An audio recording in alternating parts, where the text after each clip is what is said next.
ہم اہل سنت جماعت کی جو دو بڑی شاخیں ہندوستان میں پائی جاتی ہیں، ان میں سے ایک ایسی جماعت جس کے اوپر بیسک جو اختلافات ان کے ساتھ ہوا علماء دیوبند سے، وہ جن عبارات کے اوپر ہوا، پہلی ایپیسوڈ کے اندر ہم نے مولانا اشرف تھانوی صاحب کی حفظ الایمان کی عبارت کے اوپر بات کی ہے۔ کسی مسلک کو فتووں کو دیکھے بغیر ہم نے اس عبارت کو قرآن اور حدیث کی روشنی میں پرکھا ہے اور اصول دین کی روشنی میں چیک کیا ہے کہ اس عبارت کا شرعی حکم کیا ہے، آپ کے سامنے رکھا ہے بغیر کسی مسلک پرستی سے ہٹ کے۔ آج ہم مولانا اشرف تھانوی صاحب کی ایک عبارت اور علماء دیوبند کی دیگر ایک عبارات جن کے اوپر فتویٰ کفر لگایا جاتا ہے، بڑے علماء کی جانب سے تو نہیں لگایا گیا، لیکن مرزا انجینئر صاحب کے ماننے والے حضرات گروپوں کے اندر اور مختلف واٹس ایپ گروپوں کے اندر جب یہ ویلا ہو رہا ہوتا ہے تو ایسی عبارات دکھا کر کے ان کے اوپر فتویٰ یعنی توہین رسالت کا فتویٰ لگایا جاتا ہے۔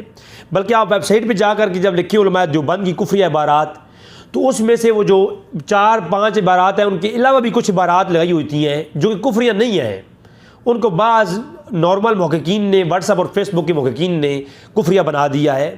ان کے اوپر آج ہم بات کریں گے۔ 1-2 عبارات نمونے کے طور پر پیش کروں گا، میرا آج سے 3 سال قبل کا اس کے اوپر لیکچر موجود ہے، لیکن دوبارہ سے اس کے اوپر بات کرنے کی ضرورت پیش آئی ہے کیونکہ اس وقت مرزا انجینئر کے فالوورز جو ہیں وہ ایسی عبارات کو ایشو بنا کر کے وہ سنی اور دیوبندی دونوں کی کتب سے دکھا کر کے ان کے اوپر فتویٰ توہین لگا رہی ہیں، تو ضروری ہے کہ اس کی وضاحت کی جائے۔ تو میں وہ چند کے عبارات پیش کر دیتا ہوں علماء دیوبند کی کتابوں سے، اور پھر میں جو ہے اس کا اصول بیان کر دوں گا کہ یہ عبارات کفریہ نہیں ہیں۔ ہم چونکہ کسی مسلک کو ٹچ کیے بغیر شریعت کی روشنی میں ہی بات کریں گے۔ پہلی عبارت جو گوگل سے میں نے اٹھائی ہے، مباشرات دارالعلوم دیوبند، یہ مباشرات دارالعلوم یہ کتاب کا نام ہے۔ یہ جناب اس کے اندر ایک واقعہ لکھا گیا کہ ایک شخص نے خواب میں دیکھا کہ ایک ٹرین جو کہ سہارنپور کی طرف سے آ رہی ہے، تو وہ جو ہے اس میں آقا رسول صلی اللہ علیہ وسلم کی تشریف فرما ہیں، آپ بھی اور جو دارالعلوم دیوبند ہے اس کی طرف آ رہے ہیں۔ پھر وہ شخص کہتا ہے میں نے خواب میں دیکھا کہ وہ ٹرین آ کے اسٹیشن پہ رکی اور جو سب سے پہلی والی جو بوکی ہے، تو وہ سب سے پہلی والی جو پورشن ہے ٹرین کا، اس سے جو ہے میں نے دیکھا کہ اللہ کے رسول تشریف فرما ہوئی ہے اور ٹرین سے اترے۔ اب اس پہ فتویٰ لگایا جاتا ہے کہ دیوبندیوں کے مدرسے میں اللہ کے رسول آئے ہیں، اور کہاں کیسے آئے ہیں؟ ٹرین میں بیٹھ کے آئے ہیں۔ اور اس کے اوپر فتویٰ یہ لگایا جاتا ہے کہ جناب دیکھو جی کہ دیوبندیوں کی بہت بڑی گستاخی ہے کہ انہوں نے یہ لکھا ہے کہ اللہ کے رسول ٹرین میں بیٹھ کر کے دارالعلوم دیوبند میں آئے ہیں۔ حقیقت میں جب پیچھے جو ہے یہ جو بات کرنے والا شخص ہے، وہ اس کتاب کے اندر میں اسکیل لگا دوں گا، وہ یہ کہتا ہے کہ میں نے خواب دیکھا ہے، اس کو منسوب کر دیا خواب کی جانب۔ اسی طرح کا ایک اور واقعہ قصص الاکابر کی شروع میں ہی ایک ہیڈنگ ہے، اس پر میں بات کرتا ہوں انشاءاللہ آج۔ اس کے علاوہ حکایات اولیاء میں کئی ایسے واقعات ہیں جو خواب کی باتیں ہیں اور سنی حضرات اس پہ اعتراض کرتے ہیں۔ اور اس کے علاوہ میں ایک اور عبارت یہاں پیش کر کے پھر میں آتا ہوں اپنے ٹاپک کی طرف۔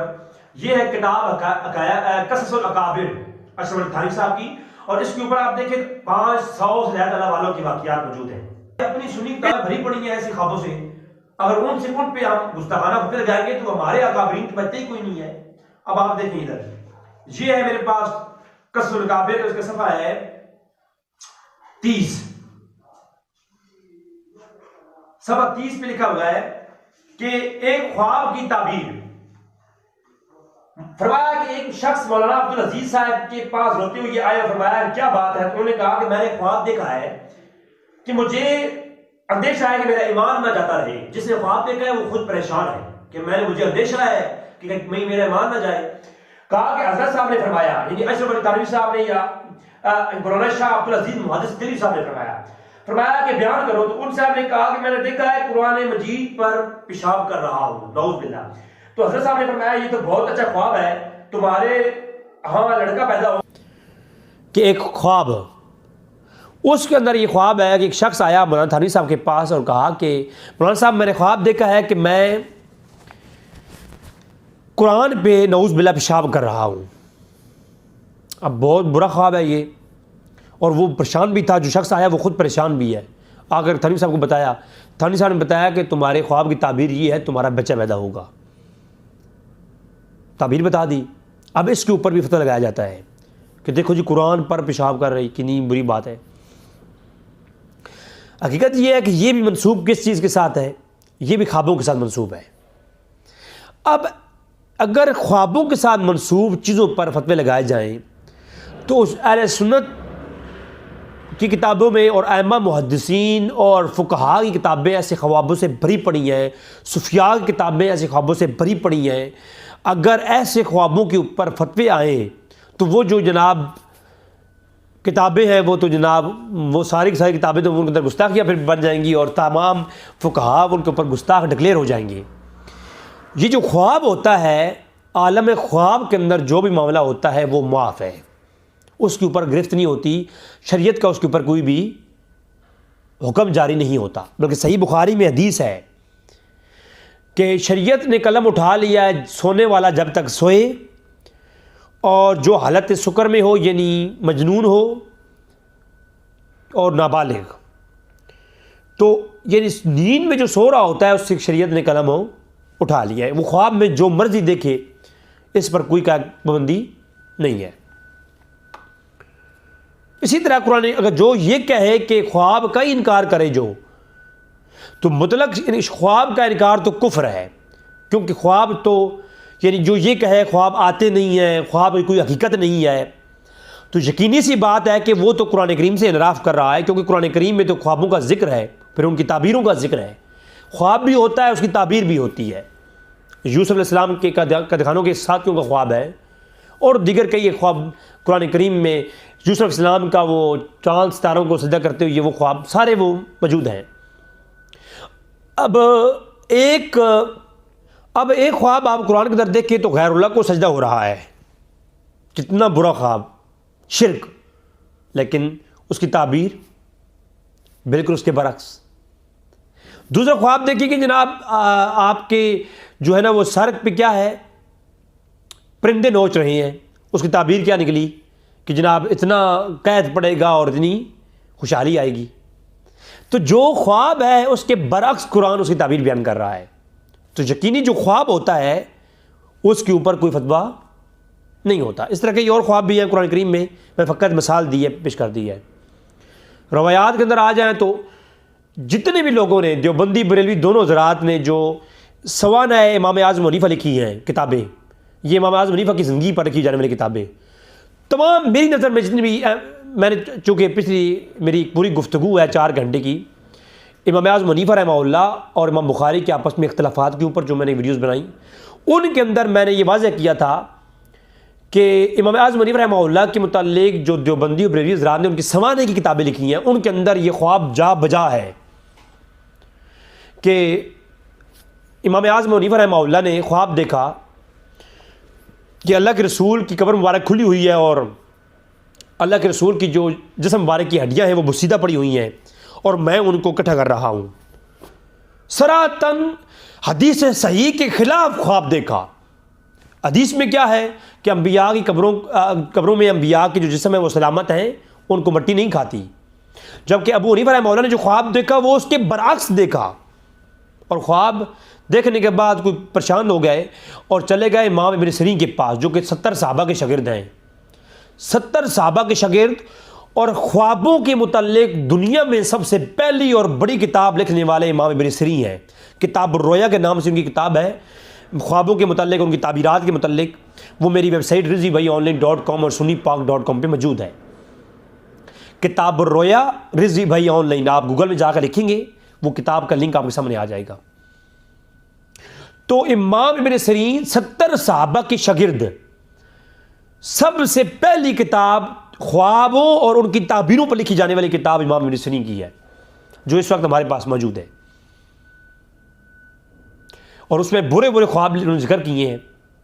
یہ تو خواب ہی کچھ نہیں ہے، یہ جو تھانوی صاحب نے اپنی جو ہے قصص الکابر میں نکل کیا ہے۔ اور اسی طرح وہ جو خواب ہے ابو حنیفہ وہ امام ابن سیرین سے جب بیان کیا گیا، تو امام ابن سیرین تو کتاب الرؤیا کے بڑے فن کے ماہر تھے، اللہ نے ان کو تعبیرات کا علم دیا تھا، تعبیر جانتے تھے خواب کی۔ انہوں نے فوراً کہا ابو حنیفہ آپ پریشان نہ ہو، آپ اپنی علم فقہ کے ذریعے یہ جو گرد و غبار ہے نا اس کو صاف کرو گے، اور جو ہے موتیوں کی طرح جو دین کے فقہی اصول ہیں اور جو فقہ کے مسائل ہیں ان کو اخذ کر کے امت کے لیے آسانیاں پیدا کرو گے۔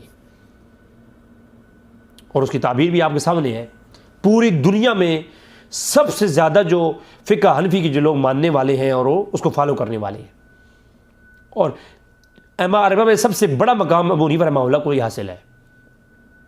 اس پر 1400 ہجری تک اتفاق رہا ہے، اور بڑے بڑے ائمہ نے تعریف کر کے اپنی کتابوں میں لکھا ہے۔ یہ غیر مقلدین جب پیدا ہوئی ہے سب سے پہلے، تو اس کے بعد یہ باقی پھر وبائلیں کھڑے ہوئی ہیں۔ اور اسی طرح آپ سوانح امام بخاری پڑھیں، امام بخاری کے خواب آپ دیکھیں کہ امام بخاری نے خواب دیکھا کہ میں حضور میری گود میں تشریف فرما ہے اور میں حضور کے اوپر مکھیاں بیٹھ رہی ہیں اور میں وہ اڑا رہا ہوں۔ صحیح حدیث کے خلاف خواب دیکھا۔ حدیث میں یہ ہے کہ اللہ کے رسول پر کبھی مکھی نہیں بیٹھی، امام بخاری کہتے ہیں میں یہ کر رہا ہوں۔ اور اب امام زولی کے پاس گئے، اپنے استاد کے پاس گئے اور جا کے کہا کہ اے استاد جی میں نے یہ خواب دیکھا ہے۔ تو استاد جی نے فرمایا کہ اے بخاری تجھے بشارت ہو، تو جو ضعیف فتنہ ہے، حدیث سے ضعیف کا فتنہ ہے، جو من گھڑت اور موضوع روایات جو گھسا دی گئی ہیں حدیث کے اندر، تو اس میں سے صحیح حدیث سے نکال کر کے تو کتابیں مرتب کرے گا اور امت کے سامنے حضور کا جو صحیح حدیث ہیں وہ بیان کرے گا۔ اور اسی خواب کی تعبیر میں امام بخاری نے صحیح بخاری لکھی ہے۔ پوری امت کا اس میں غیر مقلدین بھی جو سوانح بخاری کے اوپر کتابیں لکھی ہیں وہ بھی یہ مانتے ہیں، یعنی امت کا اجماع ہے اس بات پہ کہ امام بخاری نے یہ خواب دیکھا ہے۔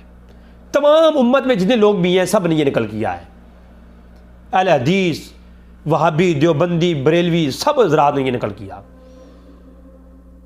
تو کیا اب امام بخاری کے اوپر فتوی لگائیں گے ہم؟ اور پھر فتوے کے اوپر کوئی تعبیر سنا دیتا ہے وہ اپنے علم کے مطابق، تو اس تعبیر کے اوپر فتویٰ نہیں آ سکتا۔ تعبیر غلط بھی ہو سکتی ہے، وہ تو علم ظنی ہے، اور تھانوی نے اگر آگے سے تعبیر سنا بھی دی ہے تو اس کے اوپر فتویٰ نہیں آئے گا۔ تو لہٰذا یہ جو ہے خوابوں کا مسئلہ ہے، یہ آپ کو سمجھ آ چکا ہوگا۔ خوابوں کے اوپر یہ حقیقت میں خواب مجازی ہوتے ہیں، اس کی تعبیر بھی مجاز ہوتی ہے۔ دیکھیں نا، اللہ فرماتا ہے کہ مجھے قرض حسنہ دو۔ اب کوئی پاگل یہ ترجمہ اس کا مفہوم یہ لے گا کہ اللہ کو قرض کی ضرورت ہے، بھائی یہ مجازاً اس کا معنی لیں گے نا کہ اللہ کے نیک بندوں کو جو ہے ان کی ہیلپ کرو، یا اللہ کے جو مفلس غریب بندے ہیں ان کی مدد کرو۔ تو قرض حسنہ کا مفہوم یہی ہے نا۔ اللہ کہتا ہے جی کہ وہ صحیح بخاری کی روایت ہے، اللہ قیامت والے دن کہے گا اے بندے میں بھوکا تھا تو نے مجھے کھانا نہیں دیا، میں پیاسا تھا تو نے مجھے پانی نہیں دیا۔ تو اس کا معنی کیا لیں گے آپ؟ صحیح بخاری کی متفق علیہ روایت ہے، بھائی اس کا معنی یہی ہوگا، مجازی معنی ہم لیں گے کہ اللہ کو کھانے پینے کی ضرورت نہیں ہے، یعنی اللہ کا فلاں ایک بندہ تھا جو بھوکا تھا، تم نے اسے کھانا نہیں کھلایا۔ تو مجازاً یہ جو خواب ہوتا ہے، بظاہراً یہ جو خواب ہوتا ہے اس کا مفہوم مجازی ہوتا ہے، اور اس کے اوپر فتویٰ کفر نہیں آتا۔ لہٰذا دیوبند کی جتنی بھی کتابوں میں، یا یہ جو مرزا کے ماننے والے بریلوی دیوبندیوں کی کتابوں میں، یا داتا علی اجویری کی کتابوں کے لیے جو خوابوں سے استدلال کرتے پھرتے ہیں اور ان پہ فتویٰ کفر لگا رہے ہیں، خدا کا واسطہ ہے یہ فتویٰ کفر لگانا یا کسی کو گستاخ کہہ دینا یا دین کا اور قرآن و حدیث کے مخالف کہہ دینا، یہ بہت بڑا فتویٰ ہے، یہ کوئی چھوٹا فتویٰ نہیں ہے۔ کسی کو کافر کہہ دینا ڈائریکٹ، یا یہ کہہ دینا یہ قرآن و حدیث کے خلاف گیا ہے، تو دونوں میں فرق کیا ہے؟ دونوں کو آپ نے جہنمی تو ثابت کر دیا، اور کسی کو جہنمی کہنا یہ سب سے بڑا فتویٰ ہے۔ تھوڑا دماغ کو وسیع کرنا پڑے گا، تعصب سے نکل کر کے جب ہم تھوڑا باہر دیکھیں گے تو دنیا یعنی آسمانوں سے آگے جہاں اور بھی ہے، تو جب ہم اپنے تعصب سے نکل کر تھوڑا آگے دیکھیں گے تو پھر جہاں اور بھی ہیں بہت کچھ نظر آئے گا انشاءاللہ تعالیٰ۔ تو تھوڑا ہمیں صبر و تحمل کے ساتھ بہت سی چیزوں کو دیکھنے کے بعد پھر ہمیں کوئی فتویٰ لگانا چاہیے۔ بہت شکریہ آپ کی دعاؤں کو طالب، آپ کا اپنا بھائی رضوی بھائی۔ السلام علیکم ورحمۃ اللہ وبرکاتہ۔